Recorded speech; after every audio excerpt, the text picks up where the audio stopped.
허환구의 라디오 오늘. 여러분 안녕하십니까, 허환구입니다. 야당에 대한 경고성 의미였다. 윤 대통령이 계엄 해제 이후 여당 중진과의 자리에서 이런 얘기를 했다고 합니다. 이게 대체 무슨 얘기일까요? 민의의 전당인 국회에 무장병력을 난입시키고 이게 할 말입니까? 비상계엄은 국민의 생명과 안전을 지키기 위해 엄격히 제한된 상황에서만 선포돼야 합니다. 그런데 야당에 대한 경고였다니요. 이런 말 자체가 위헌 행위였음을 인정하는 것이겠죠. 오죽하면 그랬을까 이해해줘야지. 간혹 이렇게 말씀하시는 분도 있는데요. 비상계엄이 장난인가요? 피 흘려 쌓아온 민주주의라는 나무를 한순간에 베어버릴 뻔한 중대한 사건입니다. 결코 해프닝 따위로 치부될 일이 아니라는 점을 잊어서는 안 되겠습니다. 12월 5일 목요일 라디오 오늘, 광고 듣고 시작합니다. RSV 알고 계신가요? RSV는 독감 바이러스만큼 전염성이 강한 급성 호흡기 감염 바이러스로 영유아나 60세 이상 성인에서 감염 시 폐렴 등 심각한 합병증으로 이어질 수 있습니다. 주로 독감 바이러스와 비슷한 시기에 발생하는 RSV, 자세한 내용은 의사와 상담하세요. 이 광고는 RSV 질환인식 캠페인입니다. 캠코가 뭘 하는지 알아? 캠. 부채로 힘든 서민들이 다시 일어날 수 있도록 기회를 캠. 위기에 빠진 기업이 다시 도전할 수 있도록 가능성을 캠. 더 많은 국민이 국가 자산을 누릴 수 있도록 가치를 캠. 언제나 당신 편에 서서 대한민국의 자산을 희망으로 바꾸는 일, 우리가 가장 잘하는 일이니까 대한민국 희망을 캠. 이 캠페인은 금융위원회, 한국자산관리공사 캠코가 함께합니다. 마음에 폭풍이 몰아치는 하루였다면 잠시 귀 기울여 보세요. 이 소리는 스트레스 감소를 도와주는 안마의자 LG 힐링미의 마인드케어 사운드입니다. 휴식의 새로운 바이브 LG 힐링미 MX9. 독일도 돌았다. 스위스도 돌았다. 대성 보일러도 유럽처럼 빙 돌았다. 원통형 콘덴싱으로. 대성 보일러가 만드는 유럽형 콘덴싱의 시대. 당신의 콘덴싱은 유럽형입니까? 대성이 내일을 위합니다. 대성 보일러. 팀장님, 연금도 투자하세요? 알아서 크는 연금은 없으니까 투자해야죠. 아, 투자의 차이가 연금의 차이? 이제 연금도 투자다. N2 퇴직연금. 역시 고용노동부가 선정한 2024년 퇴직연금 우수사업자 NH투자증권. 원금 손실 유의, 가입 전 상품 설명서 및 약관 필독. 건너오세요. 당신의 퇴직연금이 원하던 글로벌한 세계로. 내 연금 상품 그대로 중도해지 없이도 실물이 저는 지금이다. 수익률이 중요한 퇴직연금은 글로벌 투자하는 연금 미래에셋 증권으로. 원금 손실 유의, 투자 전 상품 설명서 및 약관 필독. 네, 라디오 오늘 목요일 순서 시작합니다. 1부 안영진의 쾌도남법 함께하고요. 2부 이슈 오늘에서는 청송군의 황금사과연구단지가 조성됐다는 소식 잠깐 알아보겠습니다. 이어서 인미의 그래도 정치 함께하겠습니다. 라디오 오늘 많은 애청 바랍니다.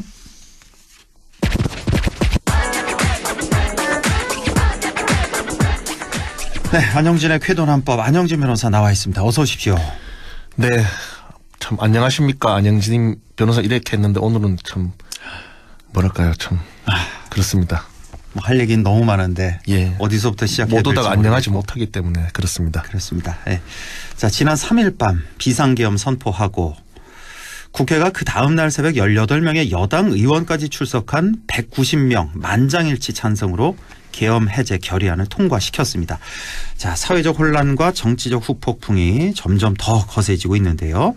자, 오늘은 비상계엄, 이번 비상계엄 법적인 관점에서 안영진 변호사와 좀 함께 살펴보도록 하죠.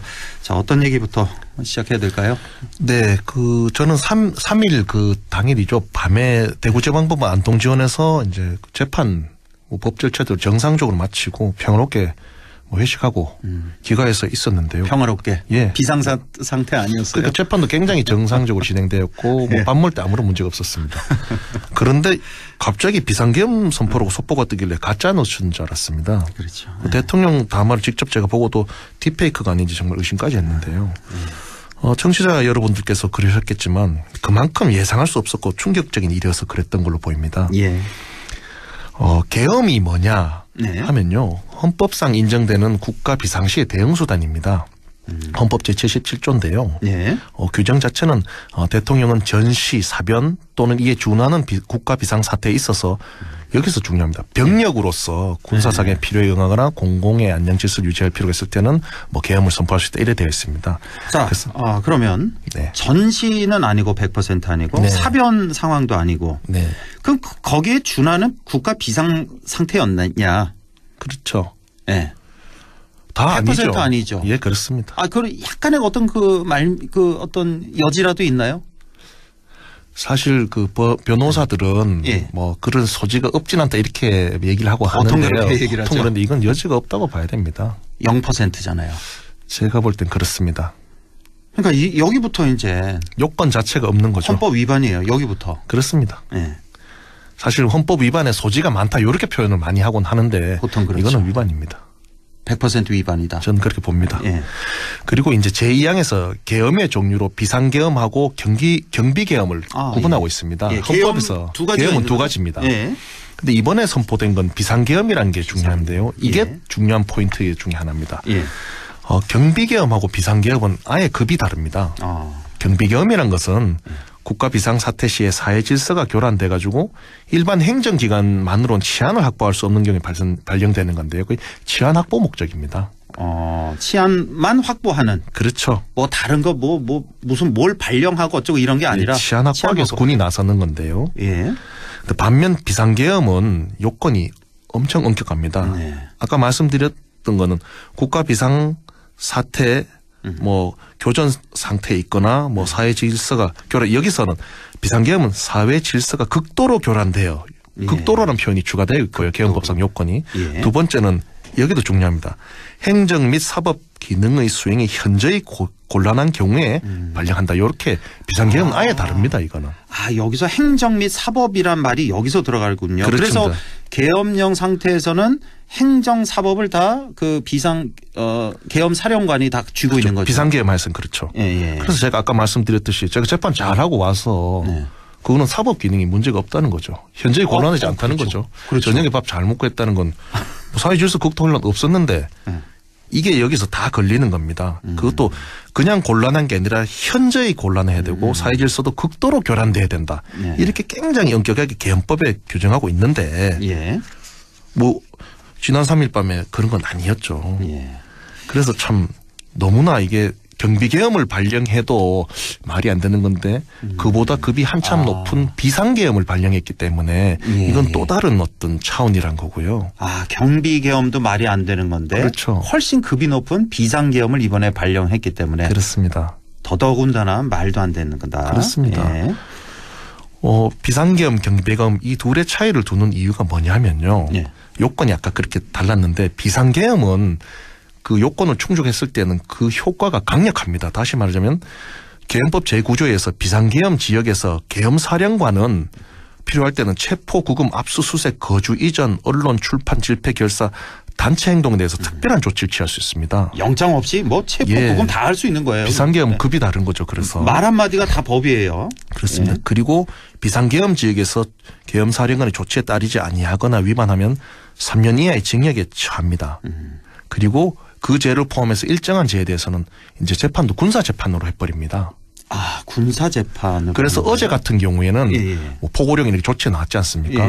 그거 위반하면은 이제 징역형에 처해진 점이 있고요. 두 번째는 군사재판을 받게 됩니다.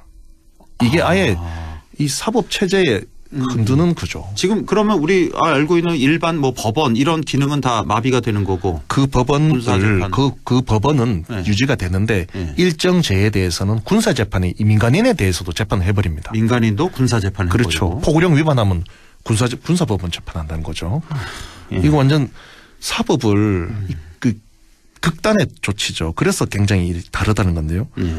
그리고 또 중요한 게 계엄법은 비상계엄 선포와 동시에 계엄사령관이 계엄 지역의 모든 행정사무와 사법사무를 관장하게 합니다. 시도지사 있고 뭐 법원장 있고 한데 계엄사령관이 그 위에 있다는 겁니다. 비상계엄은. 이게 굉장히 큰 거죠. 그래서 지금 비상계엄 선포하고 국회 해제 요구하고 그다음에 그 사이에는 이제 그 육군참모총장 그분이 대한민국 사법행정을 다 관할한 겁니다. 행정서. 그렇죠. 그분도 무슨 생각으로 그렇게 받아들여서 폭력 냈는지는 본인들 지금 오늘 행선소송 하시는데요. 오늘 청문회 국회 국방위 있었는데 자신은 뭐 저기 무장 병력에 국회에 투입된 줄도 몰랐고 실탄 지지도 안 했다.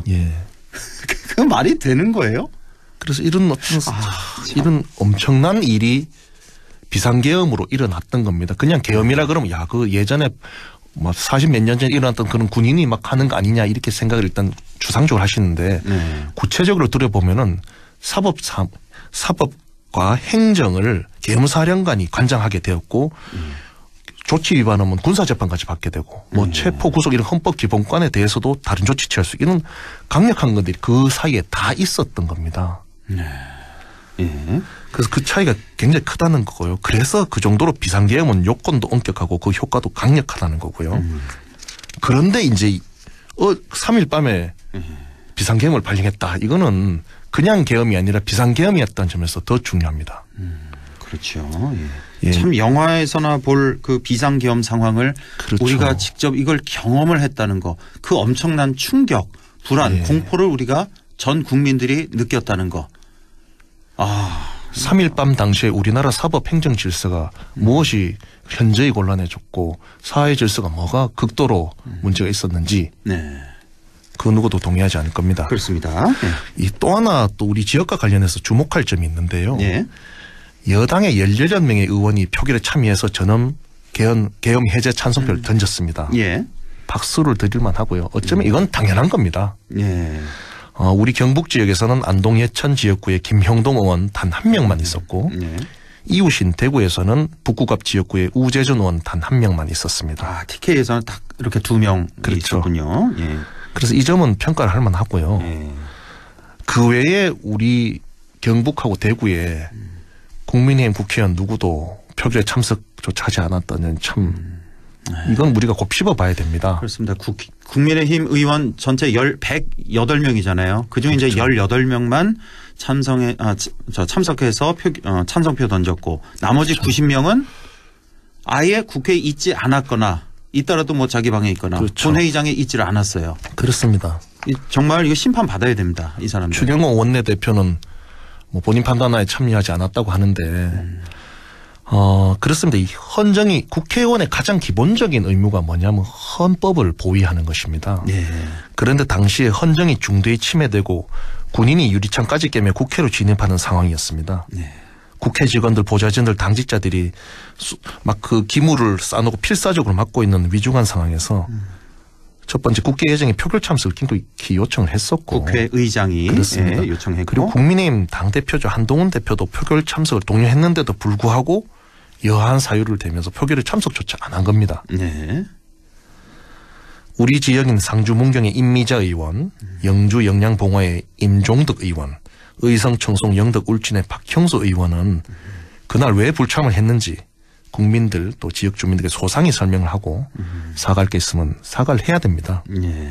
그리고 좀 중요한 게 우리 지역은 뭐 국회의원들이 뭐 좀 비리 있거나 큰 잘못하거나 해도 선거 때 가면은 다 좀 이를 용서해 주거나 당만 보고 찍어주는 경우가 있는데요. 이런 사안은 잊지 말고 우리 지역 주민들이 지켜봐야 될 것 같습니다. 그렇습니다. 그리고 국회의원들이 구렁이 담 넘어가듯 뭐 지금 좀 지나면은 또 공천 받으면 되겠지 이런 생각을 하면서 슬금슬금 넘어가지 않도록 하는 것도 중요하고요. 그래서 상황이 이렇습니다. 이제 경찰이 있는데 어떤 도둑이 막 들어와서 침탈을 하고 있는데 경찰이 잠깐 일 있어서 안 갈게요. 이런 거랑 똑같은 상황입니다. 똑같은 거죠. 그렇죠. 그래서 국회의원들이 민주당 의원이 지금 우원식 국회의장도 그렇고 이재명 당대표도 담을 넘어서 들어갔습니다. 그렇죠. 이준석 그 당대표는 또 경찰이 못 들어가게 했는데 항의해서 들어갔고요. 충분히 들어갈 수 있는 상황이었다는 거죠. 그럼 그 190명의 국회의원은 뭐 어디 뭐 날라서 갔습니까? 자, 들어갈 수 있는데 안 들어갔기 때문에 이 점은 정말 뭐랄까 이런 반헌법적인 행태에 대해서 어떤 협조한 거라고 볼 수밖에 없습니다. 그렇죠. 협조, 동조. 그렇죠. 예. 자, 근데 아직 이 표결에 참석하지 않은 그 90명의 국민의힘 의원들 그래도 용서받을 한 번의 기회는 있어요. 네. 네, 탄핵안이 12월 7일에 있으니까 뭐 지금 들리는 얘기로는 당에서 전체적으로 그걸 뭐라 그러죠? 갑자기 생각이 안 났네. 당명으로. 예. 당론. 당론으로 표결 참여하지 않는다. 뭐 이런 얘기까지 들리고 있는데 자, 국회의원 한 명 한 명은 다 국민들 적게는 13만 명에서 많게는 26만 명을 대표하는 네. 약 20만 명을 대표하는 국민의 대표입니다. 네. 국민의 뜻을 받들어서 행동을 해야 된다는 거. 아직 기회 이틀 남아 있습니다. 정말. 예. 국민의 심판 받을 겁니다. 그렇습니다. 이 탄핵은 헌법재판소 결정에 의하면은 그 위법 행위도 헌법 법률 위반 행위도 있어야 되지만 그 중대성이 요건입니다. 예. 근데 그 중대성이란 것은 그 사람에게 우리 헌정 질서를 맡겨놓았을 때는 우리 헌정 질서가 위태로워질 지경에 있을 것인가 라는 점을 봐야 되거든요. 예. 이 점을 염두에 보시고 이제 이번 탄핵 사태에 찬성하는 게 옳으냐 또는 반대가 옳으냐 한번 판단해 보시면 답이 나올 것으로 보입니다. 현직 변호사시니까 네. 그거 하나만 짧게 좀 시간이 많이 지나서 네네. 지금 내란죄 얘기 많이 나오잖아요. 네, 그렇습니다. 대부분 방송 보면 대부분 다 이제 내란죄 충분히 성립한다고 보는데 이 내란죄에 대해서는 어떻게 보세요? 지금 윤 대통령 내란죄. 지금 내란죄 탄핵에 관련 탄핵 요건이 되냐는 이 문제하고 내란죄는 또 별개인데요. 네, 별개로. 네. 내란죄에 관해서는 좀 논란이 있는 건 맞습니다. 탄핵보다는 좀 더 논란은 있습니다. 왜냐하면은 그 내란죄는 이제 국헌 문란할 목적으로 폭동을 일으켜야 되는데 그 폭동에 해당하는지 또 좀 물론 군인들이 이제 들어왔고 네. 한데 국회를 장악하려고 했고 그리고 네. 이 계엄 지역을 전국으로 이제 했던데 예전 판례에서는 계엄 지역을 전국으로 확대한 게 폭동에 해당한다 이런 판례가 있긴 합니다. 그런데 이 부분은 지금 진상 규명이 좀 덜 된 게 있습니다. 왜 군인들이 국회로 들어와서 왜 들어왔는지 도대체 누굴 체포하려고 했는지 네. 그리고 그 명령을 누가 했는지 그럼 체포해서 뭘 기도했길래 국회의원들 체포해서 뭘 하겠다는 겁니까? 만약에 그것이 이제 그 계엄 해제 요구를 막기 위해 했던 목적인지 등을 다 따져봐야 됩니다. 그래서 지금은 내란죄의 소지는 분명히 있습니다. 예. 하지만 이런 진상규명을 좀 더 적극적으로 해봐야 되는 상황입니다. 예. 어쨌든 지금 국가기관, 헌법기관인 국회 그리고 중앙선거관리위원회에 이 병력을 투입했다는 사실은 이제 팩트니까요. 그렇습니다. 우리가 다 방송 화면을 통해서 봤으니까 이걸 조금 더 면밀히 따져봐야 된다. 하지만 내란죄 소지는 충분히 있다.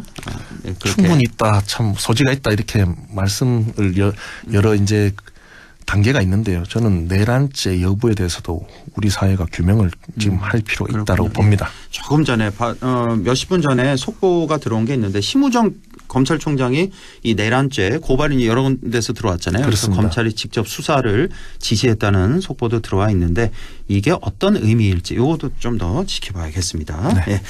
자, 지금까지 안영진 변호사와 함께했습니다. 고맙습니다. 감사합니다. 네, 라디오 오늘 2부에서 뵙겠습니다.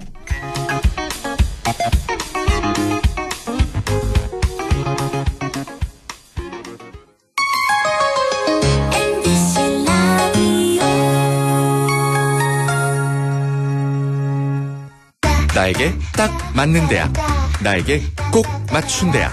나만의 경쟁력을 원한다면 안동과학대학교로 오라. 시대에 딱 취업중심 실전학과, 학생의 꼭 현장중심 실무교육, 취업의 맞춤, 내 꿈의 맞춤, 나의 드림핏 안동과학대학교. 오늘도 안전하게 음주운전 예방수칙 알려드립니다. 첫 번째, 술자리가 예정된 경우 미리 귀가 방법을 정하고 차는 가져가지 않는 것이 안전합니다. 두 번째, 음주 후 자전거나 전동 킥보드를 이용하는 것도 음주운전 처벌 대상에 포함됩니다. 세 번째, 과음을 한 다음 날에는 대중교통을 이용해 주세요. 숙취 음주운전 역시 처벌 대상입니다. 네 번째, 음주운전을 방조하는 경우에도 3년 이하의 징역형 또는 1,000만 원 이하의 벌금형에 처해질 수 있습니다. 적극적으로 말려주세요. 위험한 음주운전 미리 예방하여 소중한 생명을 지켜주세요.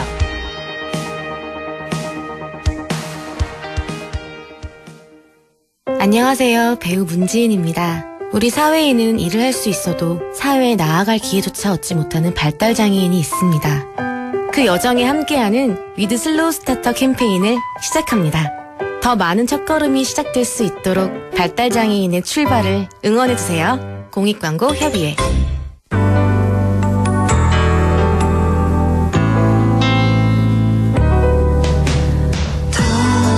어렵던 날도 많았죠.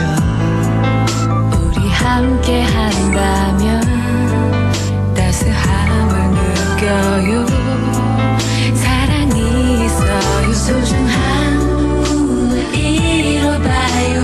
우리 함께 여기 있으니 감동과 사랑 있는 MBC 라디오 문화방송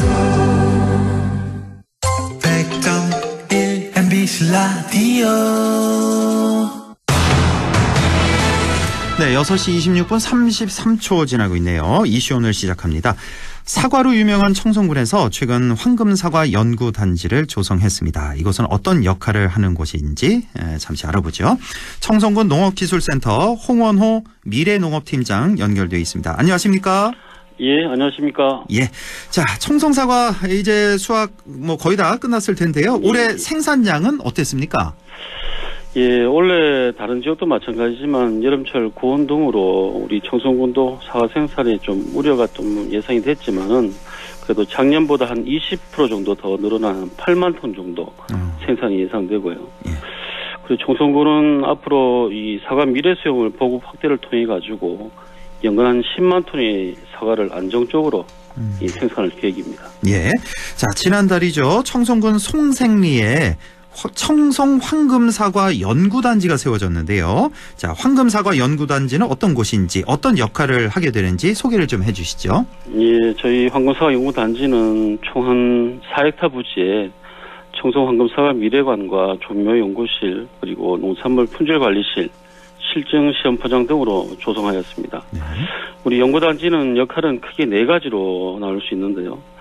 첫째는 사과 스마트 재배 기술, 사과 이축, 바축 등 미래 수용에 대한 재배 기술 개발과 또 둘째 유용 미생물을 활용한 청송 사과, 농산물의 친환경 재배 기반 확대, 세 번째로 토양 검사, 농산물 분석 등 안전한 농산물 공급 체계 구축, 또 넷째는 마지막으로 청송 사과를 중심으로 한 재배 기술, 가공, 유통 등 전문 교육 추진으로 우리 청송 사과 그리고 청송 농업의 확고한 경쟁력을 갖추려고 합니다. 네, 청송사과, 청송농업의 미래 100년을 만들어 가겠다. 그래서 황금사과 연구단지를 세우셨다는 말씀이시고. 자, 이것이 이제 2020년부터 시작된 이 사업인데요. 예산도 좀 많이 들어갔을 것 같은데 예산은 어떻게 조달됐는지요? 예, 저희 연구단지 사업비는 총 한 146억이 투입됐는데 저희들 사업비 확보는 행정안전부와 또 농축산식품부 그리고 지방소멸대응기금, 농촌진흥청 등 총 4개의 공목 사업에 선정돼 가지고 예산 지원을 받았습니다. 예. 그리고 부족한 부분은 우리 청송군 자체 예산을 지원받아 가지고 청송 황금사과 연구단지를 11월 달에 완공하게 되었습니다. 네. 이곳에서는 이제 청송 사과를 더 많이 알리고 우수하게 만들기 위해서 많은 노력을 기울이게 될 텐데요. 가장 많은 예산이 들어간 큰 시설이 청송 황금사과 미래관이라는 곳인데요. 이것은 어떤 곳인가요? 예, 청송 사과 미래관은 우리 연구단지 중심으로서 이 청송 사과가 앞으로 이 사과 스마트 재배 기술이라든가 또 사과 미래 수용에 대한 어떤 농업 현장의 문제점을 발굴하고 해결 방안을 제시하는 사과 실증 시험 연구를 중점적으로 하고 있습니다. 그리고 또 한 가지 중점을 두는 것은 이제 청송 사과가 농업에서 한 단계 도약해서 산업화를 가기 위한 사과 산업화 모델을 개발하고 있습니다. 예. 예, 그 중심에는 우리 청송사과 스마트 재배가 될 것이고요. 아직은 시작 단계지만은 이 빠른 시간 내에 재배 기술 정립과 이 규모화를 통해서 실질적인 농업의 소득원이 될 수 있도록 할 계획이고, 또 이것을 통해 가지고 청년이 농업을 찾는, 농촌을 찾는 이 기회를 이 사과 스마트 재배 모델에서 찾으려고 합니다. 예. 청송 황금 사과 미래관 소개해 주셨고, 그리고 또 하나가 더 나은 품종을 만들기 위해서 연구하는 곳인 것 같은데요. 바로 종묘 연구실도 있죠. 예, 있습니다. 예. 근래에 들어가지고 이 사과나무가 죽거나 또 열매 맺음이 잘 안 되고, 또 올해 같은 경우에는 기온이 너무 높아가지고 사과 색깔이 좀 나지 않는 등 많은 어려움이 많았습니다. 이러한 문제를 해결하기 위해서 우리 새로운 품종 발굴과 또 발굴된 품종을 청송 지역에 맞는지 이 적응 시험을 통해 가지고 이 새로운 대안을 제시하고, 또 특히 사과 무병묘 생산 기반을 저희 확고히 구축 중에 있는데, 이를 통해 가지고 우리 청송 사과의 원천적인 품질 향상을 추진하는 어떤 역할로 종묘 연구실을 조성 운영하고 있습니다. 예. 자, 청송 황금 사과 연구단지의 앞으로 운영 방향 어떻게 되는지, 그리고 기대 효과는 어떻게 전망하시는지요? 예, 저희들 뭐 앞서 말씀만 드렸지만 이 기후 변화라든가 농업 환경의 어떤 빠른 변화로 인해 가지고 이 저희들 농업인이 복합적인 많은 어려움이 있습니다. 네. 이런 문제를 해결하기 위해서 우리 연구단지가 운영 중인데, 거기에는 청송군은 사과 스마트팜 기술을 도입을 중점에 두고 있고요. 이런 스마트팜은 단순히 농업을 넘어가지고 이 첨단 기술을 활용해가지고 사과 재배를 효율화하고, 또 농업에서 사과를 산업으로 확장하게 하는 어떤 핵심 키워드가 될 것이고요. 또 사과 재배의 어떤 최적 환경을 조성해가지고 어떤 자동적인 관리를 통해서 생산량도 극대화하고 이 농업의 부가가치도 한 단계 더 높이고, 이러한 기술은 어떻게 보면은 작은 면적에서 높은 생산량을 올릴 수 있는 장점이 있어가지고 우리 청년 창업 모델로 매우 적합하다 보여집니다. 아, 이 청년들이 떠나가서 우리 지역이 참 문제인데 하나의 어떤 좀 돌파구가 될 수도 있을 것 같습니다. 구체적으로 어떤 계획이신지요? 예, 저희들은 지금 실제적으로 사과 스마트팜 재배 연구를 올해부터 시작을 하고 있고요. 어떤 스마트팜 기반의 어떤 사과 재배를 통해 가지고 젊은 세대가 이 농사와 농업에 관심을 갖고 참여할 수 있도록 계획을 하고 있습니다. 그래서 이 다양한 기술 교육과 창업 지원 프로그램을 마련하고 있고, 또 실제로 농사를 짓기에도 상당히 많은 어떤 자본이 드는데 거기에 부담을 줄이기 위해 가지고 다양한 어떤 정책적인 지원도 준비 중에 있습니다. 이를 통해 가지고 우리 청송군은 청년이 찾아오는 농촌이 되도록 하는 게 가장 큰 목표고, 이를 통해 가지고 지방 활성화도 같이 활성화되는 모델이 만들고자 하고 있습니다. 예, 알겠습니다. 예. 자, 앞으로 더 발전하는 청송사과 기대가 되는데요. 마지막으로 청송사과 많이 찾으시게 자랑 한번 해주시고 마무리 지으시죠. 예, 아유, 감사합니다. 저희들 청송사과가 벌써 이 재배 역사가 올해로 100년이 넘었습니다. 이렇게 오랫동안 청송사과를 사랑해 주시는 전국에 많은 분들이 계셔가지고 저희 사과가 이 유명하고 여기까지 올 수가 있었고요. 또 그 중심에는 청송사과 이 재배 농업인들의 열정과, 그리고 우리 청송군의 확고한 정책적 지원과 이 전문 기술 지도 등이 있었다고 볼 수 있습니다. 특히 저희들 청송사과의 산업화를 위한 사과 스마트 재배로 정말 미래 100년의 어떤 대한민국 사과를 선도하는 청송군이 되도록 하고, 또 청송사과가 될 수 있도록 최선을 다하겠습니다. 감사합니다. 알겠습니다. 예, 지금까지 청송군 농업기술센터의 홍원호 미래농업팀장과 함께했습니다. 팀장님 고맙습니다. 예, 감사합니다. 네. 네, 임미의 그래도 정치 바로 이어가겠습니다. 오늘도 더불어민주당 임미애 의원과 함께합니다. 안녕하십니까? 네, 안녕하세요. 임미애입니다. 예, 저희가 어제 긴급 인터뷰를 했고 또 오늘 또 이렇게 연결을 했습니다. 지금 한 이틀 이렇게 만 이틀 정도 돼가고 있는데 그 사이 잠은 좀 주무셨나 모르겠어요. 계속 밤새도록 일이 있어서. 잠을 잘 못 자서. 네. 오늘 한 2시간 정도 좀 쉬었는데요. 잠을 계속 못 자니까. 그러니까요. 예. 말하고 생각이 따로 나오는 것 같아요. 지금 민주당 의원 괜찮아요. 예, 네. 민주당 의원들은 전부 다 지금 국회 내에 있는 상황입니까? 지금 어때요? 예, 전부 국회 안에 있고요. 아하. 돌아가면서 본관을 지키고 있는데 특별한 일이 있는 분들도 뭐 긴급한 게 아니면 취소하고 지금 청내에 머무르고 있는 상황입니다. 그렇군요. 적어도 아마 이번 주 토요일까지는 그렇죠? 네네. 7일에 또 중요한 표결이 많이 있으니까 그렇게 될 것 같고. 자, 지금 조금 전에 그 속보가 들어온 게 있어서요. 그 심우정 검찰총장이 이번에 윤석열 대통령 내란 혐의 뭐 여러 군데서 고발이 들어왔지 않습니까? 이거 뭐 직접 수사를 지시했다는 그런 속보가 들어와 있는데 네. 이걸 지금 어떻게 해석하시는지 이게 좀 궁금하네요.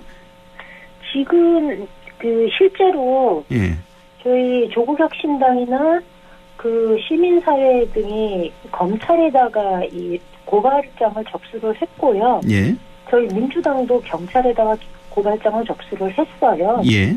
그러다 보니 경찰청의 국가수사본부에서 이 문제와 관련해서 이미 내란죄 혐의 고발 사건 2건을 병합해서 북수본의 안보수사단에다 배정을 한 상황이고요. 예. 검찰의 경우도 내란죄, 직권남용 이거 사건 2개를 공공수사 1본부에 배당을 한 걸로 알고 있습니다. 그러니까요. 이게 그래서 정말 제대로 수사를 할 것인가 아니면 또 한 번에 또 면죄부를 주기 위해서 무혐의 처분을 위한 그런 어떤 쇼에 불과한 것인가. 또 민주당에서 상설 특검도 네. 또 추진한다고 해서 그거에 대한 대응인가. 예, 좀 맞습니다. 이게 지금 내란죄의 경우는 문제가 수사 주체가 명확하지 않다는 거예요. 아, 그래요. 네. 일단 뭐 공수처가 하는 게 맞지 않냐라고 얘기하지만 네. 공수처는 뭐 수사 대상에 대통령이 포함된 건 맞는데요. 예. 이게 사실 수사 개시하는 건 가능한데 이 뭐라 그럴까 검찰에 이거 다시 송치해야 되는 한계가 있거든요. 인력의 문제도 있고. 그렇죠. 또 경찰의 경우는 행안부 장관, 경찰청장, 서울청장이 지금 내란죄 등으로 고발된 상황이기 때문에 예. 이해충돌 여지가 있고요. 그렇죠. 또 예. 검찰의 경우는 수사 대상에서 약간 애매해요. 경제범죄, 부패범죄 이걸로 한정되어 있기 때문에 직무와 관련한 이런 지위 또는 권한을 남용한 범죄에 대해서 이 내란죄로 수사를 확대하는 게 가능하냐라는 얘기가 있어서 이 어디도 수사 주체가 명확하지 않다는 문제가 좀 있고요. 그래서 특검이 필요하다라는 주장이 있기는 한데 특검이 필요하다고 해도 대통령의 직무가 정지되지 않는다면 이 특검을 임명할 리가 없잖아요. 아, 그런 게 있네요. 수사 주체가. 네, 네. 일부 법조인들은 공수처하고 검찰이 합동수사본부를 구성해서 이 수사를 하는 것이 가장 현실적이고 합리적인 대안이 아니냐라는 얘기를 하기도 합니다. 근데 이 공수처와 검찰이 손발이 잘 맞을까 그것도 좀 의문스럽기도 하고. 네. 정답은 수사 과정의 문제는 얼마나 그 정말 진정성 있게 수사를 하느냐 하는 문제는 또 국민적 여론과 또 저희 정치권에서의 이 역할이 좀 필요하지 않느냐라고 보고 있습니다. 그러니까 이게 워낙 중대성 문제도 있고 시급성 그 문제도 있잖아요. 그래서 당장 좀 수사 들어가야 될 것 같은데 지금 현재는 맞습니다. 수사 주체도 좀 애매모호하고 좀 문제가 좀 있네요. 예. 특검하는 게 가장 확실하긴 한데 이것도 시기적으로 좀 시간이 또 걸리고 많이 걸리죠. 임명을 안 하면 그만이니까. 이거 어떻게 됩니까, 이 참. 자, 일단 오늘 좀 준비한 질문 좀 최대한 빨리 좀 진도를 좀 뽑아 보겠습니다. 자, 탄핵안, 대통령에 대한 탄핵안이 이제 오늘 새벽이었습니다. 오늘 새벽 0시 48분에 국회 본회의에 보고가 됐고요. 그로부터 24시간 이후 72시간 이내에 표결이 붙여져야 되는데, 자, 민주당에서 결정했죠. 바로 이번 주 토요일, 그러니까 12월 7일 저녁 7시에 표결하겠다. 예. 자, 그런데 지금 문제는 이제 국민의힘에서 어떻게 나오느냐인데 처음에는 계엄 떨어지고 국민의힘 18명이 뭐 표결 참여하고 이럴 때는 저는 당연히 이게 될 줄로 알고 있었는데 이 분위기가 좀 이상하네요. 지금 뭐 당론으로 탄핵 반대 이 얘기가 자꾸 나오고 국민의힘에서. 예. 예. 지금 한동훈 대표가 계엄 반대하는 것 그리고 윤석열 대통령 출당하는 것에 대해서 입장이 명확한데 탄핵을 막기 위해서 노력하겠다라는 입장이거든요. 예. 그리고 국민의힘이 이미 당론으로 탄핵 반대를 확정지은 상태이고요. 예. 그리고 오늘 국민의힘 의총에서는 대통령 탈당에 대한 입장도 여전히 그 의견이 나뉜다 그래요. 예. 조경태 의원의 말을 빌리면 여당 의원 70%가 대통령의 탈당에 반대한다고 하거든요. 그래서 심각성을 못 느끼고 있다라는 얘기를 오늘 했어요. 조경태 의원이. 그리고 심지어 의총에서 우리가 대통령의 말벗이 되어주지 못해서 이런 일이 생겼다. 거기다 김민전 최고는 야당이 너무나 이제 몰아붙여서 대통령이 이런 극단적인 선택을 할 수밖에 없었다라는 식의 발언으로 눈물까지 보이면서 저는 이 상황을 한마디로 좀 어이가 없었습니다. 와 소리밖에 지금 안 나오는 게 대통령 본인도 그렇고 대통령 주위에 이런 사람들이 있구나. 아니 그러니까 이런 인식을. 판단을 하고 선택을 한 것 같습니다. 이게 뭐 야당에 대해서 경고를 하려고 했던 거다. 이게 원래 그렇게 이 국회 전체를 진압한다든가 이렇게 하려고 했던 건 아니다라는 식의 얘기를 그 여당의 지도부가 반복하고 있고 그것을 또 이렇게 심정적으로 공감하는 듯한 말을 하는 것이 이분들이 정치하는 목적이 도대체 국민들한테 있는 건지 용산 대통령실의 정치적 목적을 두고 있는 건지 저는 정치를 하기에는 대단히 부족한 자질을 가진 분들이 아닌가라는 생각을 좀 합니다. 사실은 용산에 마음이 있는 게 아니라 본인들에게 있겠죠. 자기 자신을 위해서. 용산에 이렇게 충성하는 것도 결국은 자기 자신을 위한 거 아니겠습니까? 윤석열 대통령을 정말 존경하고 사랑해서 이렇게 할까요? 전 그건 절대 아니라고 보거든요. 맞습니다. 그리고 오늘 또 국민들이 또 속이 또 뒤집어졌던 게 뭐냐면 윤 대통령이 그랬다면서요. 민주당에 경고하려고 이 비상계엄을 했다. 나는 잘못한 게 없다. 이런 얘기를 했다는데 또 뒤집어졌습니다. 국민들 속이. 그러니까요. 이 한국 사회에서 계엄이 갖는 의미가 어떤 건지에 대해서 이분은 정확하게 이해하고 있지 못했던 것 같습니다.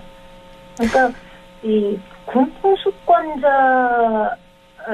지위에 걸맞지 않은 말과 행동을 하신 거거든요. 이게 야당에 대한 경고용 수단으로 군을 이용하고 계엄을 내렸다는 얘기 너무 어이가 없는 거죠. 거기다가 언론에 따르면 계엄 해제 의결을 하기 위해서 국무회의가 소집되었는데 이 국무회의가 끝날 때까지 계속 흥분 상태였다라는 얘기를 하거든요. 그러니까요. 저는 이게 그동안 상습적으로 대통령이 술을 많이 드시고 늘 술에 취해 있었다라는 얘기가 종종 많이 들려왔는데 이 순간도 음주 상태였던 건 아닌가라는 추측까지 할 정도로 지금 상황에 대한 인식이 굉장히 이거는 도저히 상상할 수 없는 상황이다라는 생각이 듭니다. 거기다가 야당 탓하면서 위헌적이고 위법적인 계엄에 대한 당위를 주장하려고 하는데 저는 그런 당위를 주장하기 전에 먼저 국민들한테 계엄령 선포로 인한 공포와 혼란을 준 것에 대해서 먼저 사과하는 것이 정상 아닌가요? 지금 사과 안 했죠? 정식으로. 안 했죠. 안 했죠. 전혀 사과 안 했어요. 아니 도대체 무슨 생각을 하고 있는 건지. 주가 폭락했지요. 외신들은요. 대한민국의 이런 사태에 대해서 굉장히 심각하게 반응을 하고 있어요. 미국은 지금 여권 업무까지 그러니까 비자 내는 업무까지 지금 중단한 상태거든요. 심지어 태국에서는 환전을 안 해준다 그래요. 환전을 안 해준다고? 7%를 왔다 갔다 하는 환율의 변동이 극심한 상황이다 보니까 돈을 안 바꿔준다고 해요. 대한민국의 국가 신뢰도가 이 정도까지 바닥에 떨어졌는데 국민들은 그 긴 시간을 공포에 떨었는데 정작 대통령이라는 사람과 여당의 지도부들, 여당의 의원들은 이 상황에 대해서 국민들한테 반성하고 사과하는 모습이 하나도 보이지 않는다는 건 정말로 심각한 거 아닌가요? 그렇습니다. 예. 지금 뭐 세계 각국에서 정말 많은 나라에서 우리나라를 또 여행주의보 그런 네. 국가로 또 지정을 하고 국격이 완전히 이번 일로 손상이 됐고 한미동맹 그렇게 강조하던 윤 대통령이 미국이 또 사전에 알리지 않아서 한미동맹도 이거 굉장히 좀 치명적인 거 아니겠습니까? 이런 문제. 그러니까 저는 매우 부적절한 행동이었다라는 발언 입장이 나왔고 외국 정상과의 그 일정이 모두 다 취소되었다는 거잖아요. 예. 그리고 제가 이번에 확인한 건데 저희가 유엔에 그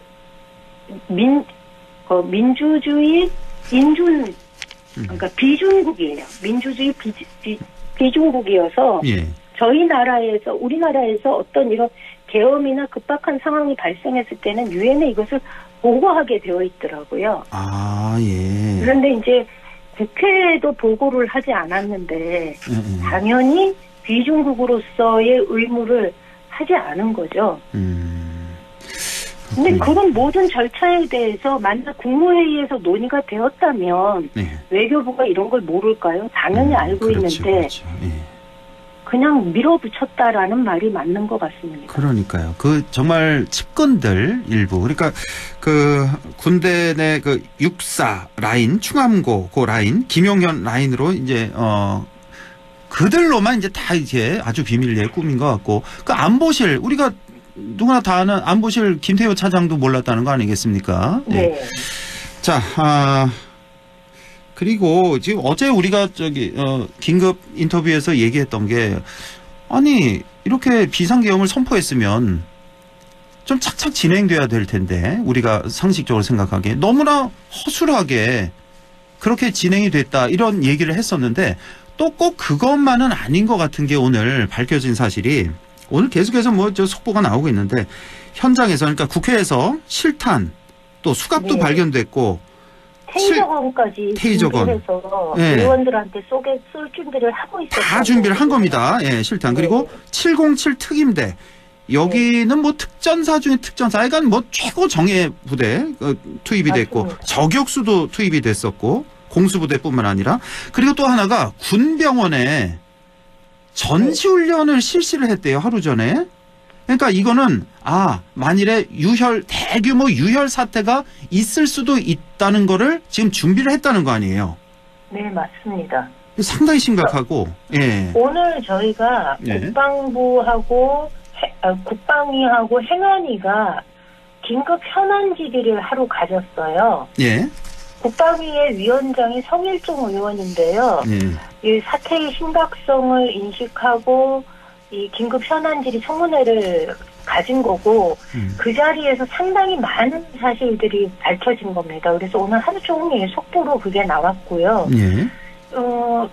이 국방위뿐만이 아니라 운영이라든가 외교위 뭐 이런 데도 열려야 되는데 못 열리고 있거든요. 그 이유는 하나예요. 어떤? 위원장이 국민의힘 소속일 경우에는 위원장. 지금 현안 회의를 열어주지 않는 거예요. 그렇습니까? 지금 야당에서는 요구를 하고 있는데 상임위 열어야 된다. 안 열어주는 거죠. 국민의힘 그 위원장 그 상임위는 못 열리고 있다. 네네. 그래서 저희가 오늘 확인한 게 지금 말씀하신 것처럼 이게 아주 치밀하게 준비되어 있었구나라는 것을 저희가 확인을 했고 저희 또 이제 계속 이렇게 소식들이 들어오는데 실제로는 한 15일경에 10일에서 20일 요 사이에 계엄을 준비하고 있었다고 해요. 원래는 그때였는데. 그런데 이것이 조금 당겨진 거죠. 왜냐하면 저희가 4일날 원래대로 하면 그 감사원장에 대한 탄핵소추안을 저희가 통과시키기로 했잖아요. 검사 3명하고. 그러다 보니 감사원장이 탄핵소추가 가결이 되면 예.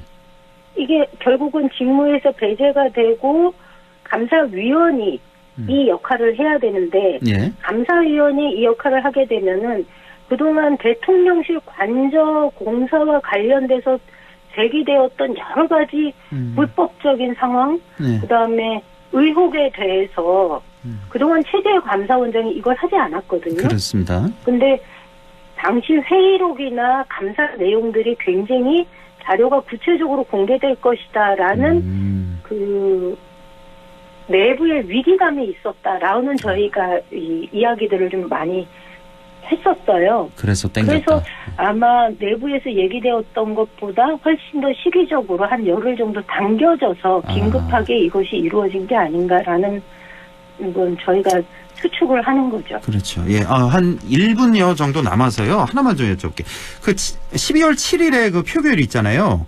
네. 그날 동시에 김건희 특검 그리고 이번 내란죄 관련된 그 상설 특검 이것도 같이 네. 처리한다는 속보가 들어온 것 같은데 그게 확인된 사실인가요?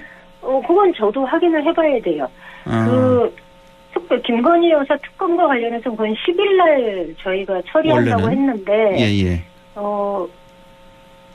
이번에 함께 하자라는 얘기가 저희 있었거든요. 예. 예, 있었는데. 예.